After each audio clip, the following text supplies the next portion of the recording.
வணக்கம். இப்போ பாருங்கள், ப்ளவுஸ் வந்து தைக்கும்போது வந்து நம்ம எல்லாமே தைச்சி முடிச்சிட்டோம். இப்போ வந்து கை போட்ட கை கோத்தாச்சு, பட்டி எல்லாம் கம்ப்ளீட் பண்ணியாச்சு. இந்த சைடு எல்லாமே கம்ப்ளீட் பண்ணிட்டோம். இப்போ வந்து ஃபைனலாக வந்து கழுத்து தைக்கும்போது இப்போ வந்து இந்த இடத்துல வந்து மிச்ச துணி வந்து மீறுது பாருங்கள்.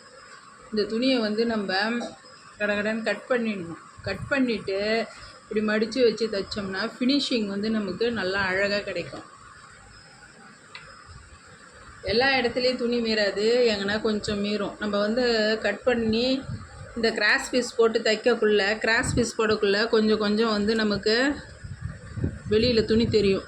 அதை நம்ம என்ன செய்யணும், இந்த இடத்துல ப்ளவுஸ் துணி வந்து டச் ஆகாமல் இருக்கிறதுக்கு இந்த பக்கம் இப்படி ப்ளவுஸோட இதை 2 பக்கமும் இப்படி பிடிச்சிக்கின்னு தான் பொறுமையாக தான் வெட்டணும். நல்லா வேகமாக வெட்டினோம்னா ப்ளவுஸில் வந்து பட்டுரும். கொஞ்சம் கொஞ்சமாக வெட்டிக்கலாம். அப்படியே இந்த மாதிரி வெட்டிடணும்.